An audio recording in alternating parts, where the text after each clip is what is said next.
vedu je hypnózou a zase z hypnózy vyvádím. To není nic zvláštního, spousta lidí to dělá ještě delší dobu. Důležité je, proč to děláme.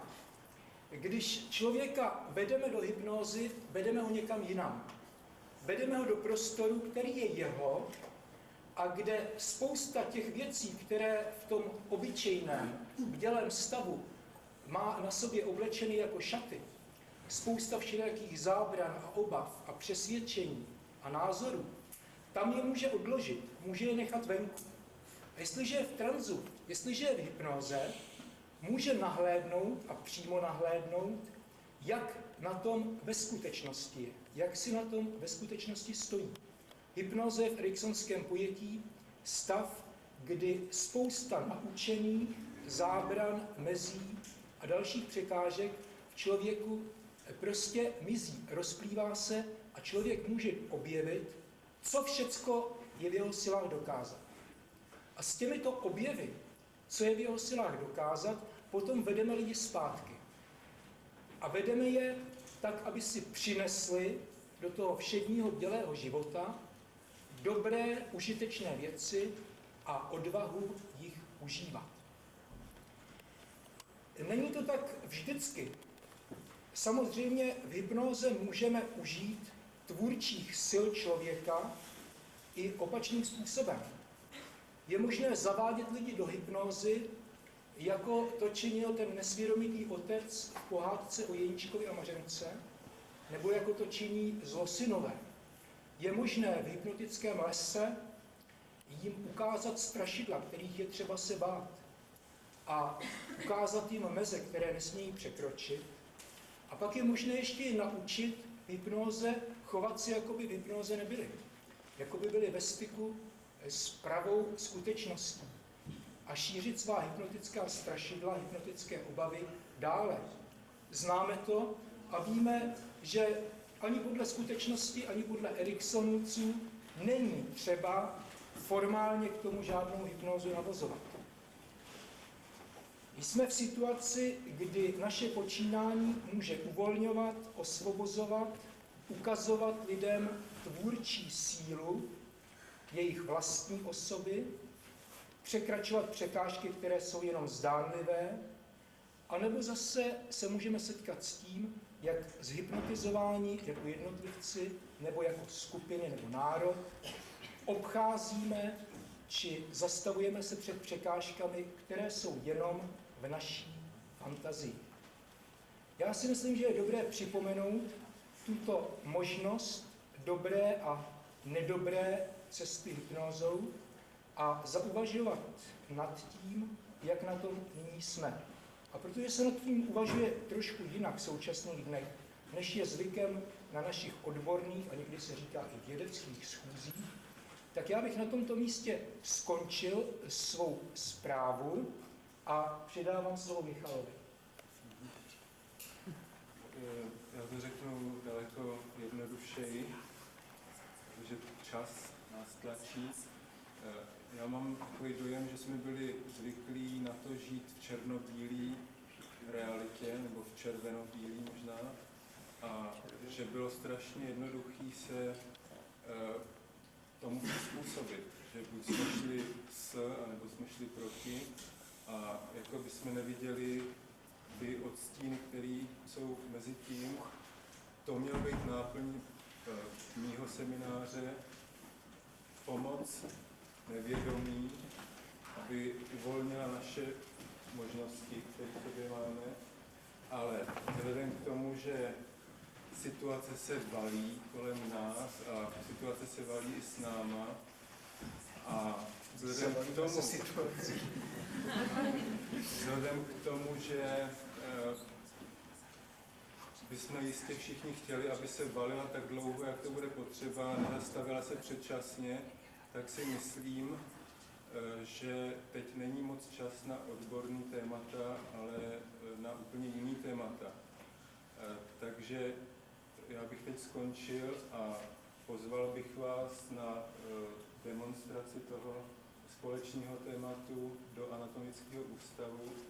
Kamil Kalina, kterému bych teď předal to slíbené slovo, tak by to pozvání doplnil a předal by potom slovo Standovi Kratochvílovi.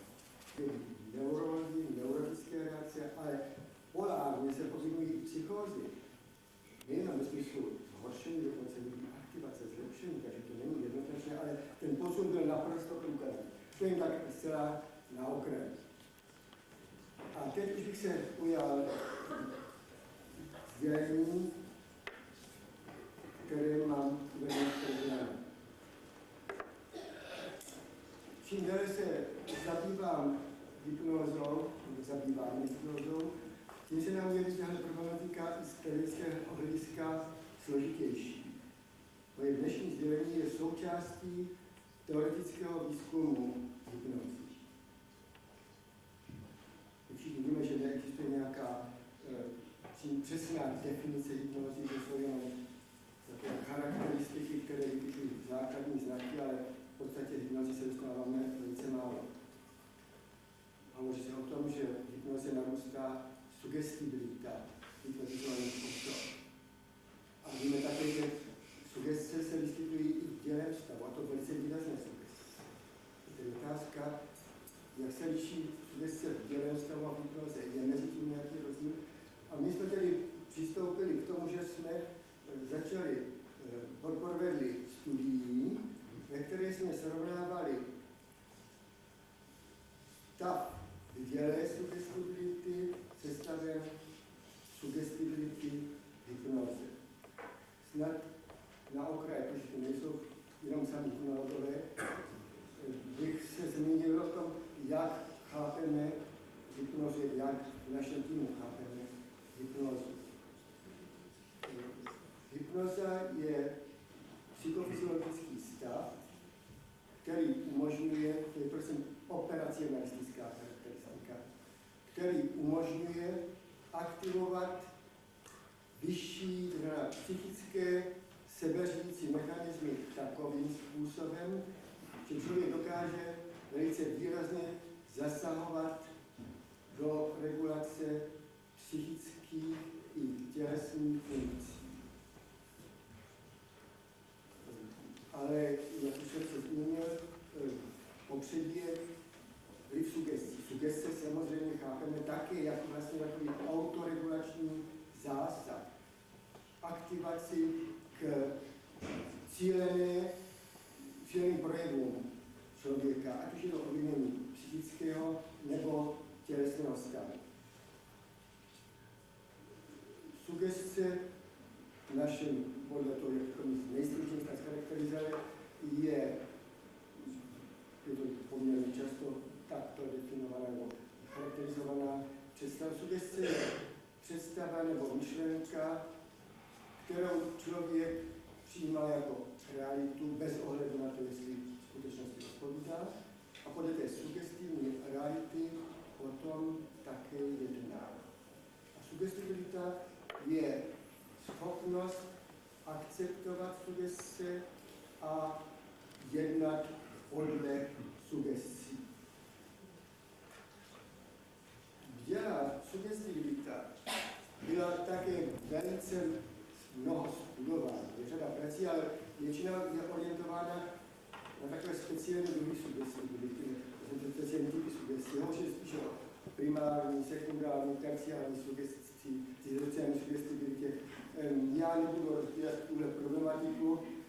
V podstatě je to, že výzkumy dokázali, že sugestibilita, některé typy sugestibility, korelují s hypnabilitou. Čím sugestibilnější člověk, tím se jeví pravděpodobnost hypnability jako výraznější. Není to však absolutní korelace, ale přesně taková korelace u těch specifických typů sugestí existuje. Ale přímé srovnání hypnotických fenoménů v širším aspektu, v širším diapazonu, to znamená tak, jak je třeba testována hypnotická hypnabilita nebo hypnotická susceptibilita, takovou práci snad provedl jedině Barber se svou škálou hypnability, 8položkovou, která je připravena jako škála bez hypnotické indukce, ale může tam být hypnotická indukce zařazena. Podle jeho výsledků to vypadá tak, že hypnoza příliš neovlivňuje dělou sugestibilitu. Přesně řečeno, on prokázal, že na tom metodou, kterou postupovat, že se u experimentálních osob skóre těch faktorů, které byly testovány, zvyšuje jenom u některých, u částí osob a zhruba přišel k závěru, že to je tak asi o 25% proti tomu, jak vypadala v těle sugestibility.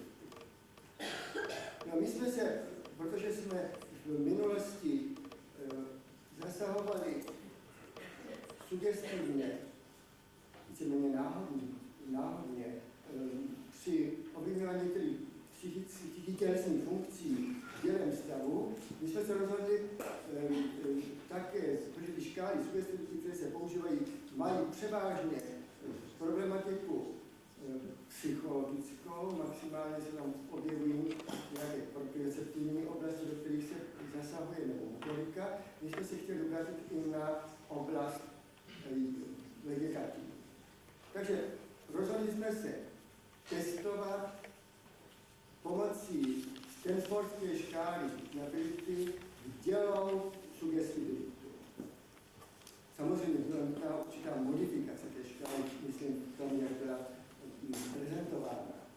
Ale použili jsme jednak kompletně všech těch položek, které v této škále jsou. A krom toho jsme tam přidali ještě některé další, a sice já to budu říkat to, až budu prezentovat konkrétně experiment, o jaké položky jsme k této škále přidali. A prostě použili jsme jednak bez hypnotické indukce, jinak s hypnotickou indukcí. Dělali jsme to na 2 vzorcích, přičemž základní vzorek tvořilo před rokem 235 mediků. V letošním roce jsme provedli kontrolu u přibližně 300 mediků, tam všem nemám výsledky úplně zpracovány, jsou právě počítači, ale základní výsledek, to, o čem budu hovořit, se týká především toho loňského roku, jenom o některé bazální poznatky doplněno z letošního vyšetření. Čili vyšetřili jsme 235 mediků, z toho u 214 byla použita zkrácená škála sugestibility, hypnability, Stanfordská, kterou jsme modifikovali také tak, že ji můžeme podávat skupinově, čili je to úplně specifická modifikace. Prezentujeme hypnotizaci nebo testování sugestibility pomocí magnetofonového zápisu, aby byla maximální standardnost experimentu. U 41 osob byla pak provedeno podrobné testování u 41 v loňském roce a 47 v letošním roce. To už jsou dostatečně velké počty, porovnávají to i se světovou literaturou, k tomu, abychom mohli z výsledků učinit určité závěry. Předně tedy, jak jsme začali to testování. Před zahájením experimentu opět pomocí magnetofonu dostali všechny experimentální osoby poměrně širokou informaci o autoregulačních mechanismech, tak jak jsme nazvali to ty mechanizmy sebeovlivnění. Čili mluvili jsme o tom, jak je člověk schopen ovlivňovat své funkce v tělem stavu, uváděli jsme příklady toho, uváděli jsme, jak to vypadá jak to vypadá v tělem stavu. A současně jsme upozorňovali, že v velké části se prozatím výzkum v této oblasti koncentroval na výzkum hypnózy. Ale my, že se domníváme vzhledem k tomu, že existuje řada poznatků o obvinění tělem stavu, my, že jsme se rozhodli ověřit, zda je vůbec nějaký rozdíl mezi obviněním tělem stavu a hypnoze. Konstatovali jsme, že schopnost autoregulačním zásahům je u lidí poměrně široce přítomná, že je ovšem zřejmě geneticky podmíněná, tak se to jeví, pokud se týká hypnability, a že tedy ta schopnost je širokou, ne mimořádnou schopností, ovšem různě výrazná. A zahajovali jsme vždycky testováním v děle dělého stavu, tedy v děle sugestibility. Vycházeli jsme z toho, že bychom poprvé použili hypnozu, vznikne námitka, že to, co vznikne v dalším, je už vlastně návik na hypnozu, že vlastně působíme hypnoticky. Čili po takové obecné orientaci v celé problematice jsme dali, já jsem to dokonce přečtu těch několik, je takovou základní instrukci, uvolněte co nejvíce svoje svaly, dobře se soustředit na to, co vám budu říkat. Vaším úkolem je pokusit se ovlivnit své prožitky a svalové projevy, to je v té zkrátce dneška, sugestibility a hypnotibility, případně další funkce podle obsahu instrukcí, které dostanete. Aby nic nerozptylovalo vaši pozornost, zavřete oči. Nijak to však nesníží vaši bdělost. Oči dokážete kdykoliv snadno otevřít, ale pokud nedostanete jinou instrukci, necháte je zavřené. Také při prezentaci každé sugestce, nebo po skončení každé sugestce dostali experimentální osoby instrukci, aby otevřeli oči, podívali se na sebe, přesvědčili se o tom, že jsou plně bdělí. To bylo po každé položce. A teď už bych jinak prezentace vlastních sugestí v dělém stavu byla, jak říkám, velice obdobná tomu, co se dělá v hypnoze, s tím, že se mluvilo především, budete aktivovat svoje představy. V tom původním kontextu se měli aktivovat do té míry, aby měli charakter reálného prožitku, aby to odpovídalo skutečnosti. A teď už bychom přistoupili k prezentaci výsledků. Prosím, první diapozitiv.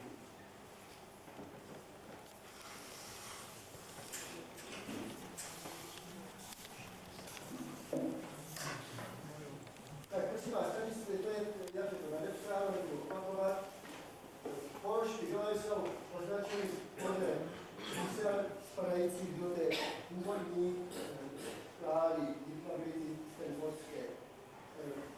Já uvedu přesně o tom, že stanfordskou škálu jsme poněkud pozměnili v tom smyslu, že jsme některé dílčí fenomény, které jsou zavzaty do jedné položky, jako položky je první položka. V tomhle případě vidíte výskyt pozitivní odezvy u hluboce i nízko málo nadějení, tož u dělém stavu a přídělce. Ta první položka je klesání pravé ruky po překvačení tíhání. Druhá položka vidíte téměř 100%, 95. Druhá je oddávání rukou, pocit tlaku mezi rukama, sugestce tlaku mezi rukama, co se zdalí. Třetí je halucinace komára, což je ta červička označená. To je ovšem slyšení komára, protože je podle našeho názoru podstatný rozdíl, jestli to je sugestce sluchová nebo taktivní. Další čtyřka, to je ta číslo 5, je halucinace komára, dotyk komára. 5, další, to je tedy ta 6, je chuťová halucinace, asi se pocit sladké chuti, což označení 6, je pocit kyselé chuti v ústě. To, co je označeno jako 4, tak to je stuhlost pravé ruky. To je těch prvních 5 položek. Vy vidíte, že mezi tou skupinou nebo u těchže osob stát hypnoze a v dělém stavu v těch sporech se vůbec nijak výrazně nelíší. Je možno pouze říct, že lehom se nepatrně byla lepší skór u hypnoze než v dělém stavu. Ale je tak nepatrný, že to těžko změnit o nějakém rozdílu. Prosím další. Tam už je celá škála sugestibility, opět hypnoza, je ta pevná čára, dění je čárkované. Já bych teď mluvil o jednotlivých položkách. První položka, opět klesání pravé ruky, to už je obdobná situace. Druhá, oddalování rukou. Třetí, halucinace, já myslím, že nemusím ukazovat, to je na to říkané. Třetí je halucinace komára slyšení. Čtvrtá položka, halucinace komára, dotek komára na ruce. Pátá je hořké chuti, 6 sugestce kyselé chuti, 7 tuhlostravé ruky, 8 hořké neskorované snu, 9 je věková regrese. Hned bychom se tak měli zastavit z té 7 z tuhlostravé ruky. Tam je určitý rozdíl mezi dělením, to je taky ta prvá.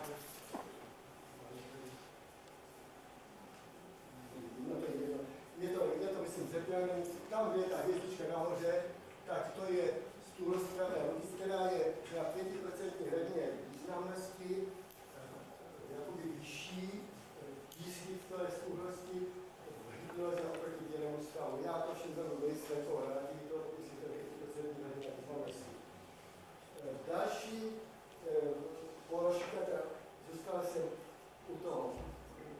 8 je sen, 9 je věková regrese, podstatné rozdílní nejsou, 10 je znehybnění nebo zvednutí ruky, 11 je anosie, to znamená sugestce, která má blokovat vnímání špavku, 12 je halucinovaný hlas, sugestce, že experimentální osoby slyší hlas z mikrofonu. 13. Negativní zrakové halucinace, všechno se tady jsou velice nízké, ale vyskytují se i v dělém stavu, to znamená, tam jsou dávány 3 krabičky, předkládány před experimentální osobu a oni mají pouze 2 krabičky, čili parciální blokáda zrakového vnímání. 15. je sugestce úzkosti. Tam je opět rozdíl a sice na 2% hradině významnosti. Zajímavé je, že v tomto případě se častěji skórovalo zřetelný pocit úzkosti, počítat úzkosti experimentální osoby v děleném stavu proti hypnoze, což nás překvapilo. 16 analgezie, 17 anestezie, 18 svalová námaha, z toho se stoupání na rozhlednu a 19 je prožitkovická amnézie. Vidíte, že v dělém stavu na hypnoze jsou ty školy velice blízké v té skupině. Přičemž musíme všem říct, že tam my jsme krom toho registrovali u těch dvou předposledních položek, to znamená v úzkosti a námahy, také kardiální aktivity. Tam se ukázalo, že není rozdíl v aktivaci dělem stavu a hypnoze. Vždycky došlo při dané, když si měli představit, že je to úzkostní stav nebo prožitovat, vždycky došlo k zřetelnému významnému posunu, cirka o 10 cyklů za minutu, jak dělem stavu, tak hypnoze a něco obdobného, za kolem 10 cyklů za minutu bylo při té sugerované návazy, jak v dělém stavu, tak hypnoze. Tady je určitý rozdíl. Subjektivní prožívání neodpovídá plně realitě. To znamená, že subjektivní skórování by byl jakoby vyšší. To snad stačilo. Nás zajímalo také, jak experimentální osoby sami hodnotí ty dva stavy. Jednak jsme se ptali, že jaký měli pocit o své schopnosti autoregulačním zásahům v hypnoze a v dělém stavu. Kdy byla podle jejich názoru lepší schopnost autoregulačních zásahů. 21% uvádělo, že to bylo v hypnoze. 13% uvádělo, že to bylo v dělém stavu, čili poměrně rozdílná situace, ale objektivně, jak jsem říkal, to je drobně. Bez rozdílu 43%, čili téměř polovina nepocitovala žádný rozdíl. My jsme si dále všimli toho, jak se během těch dvou stavů cítili. A sice otázka zněla,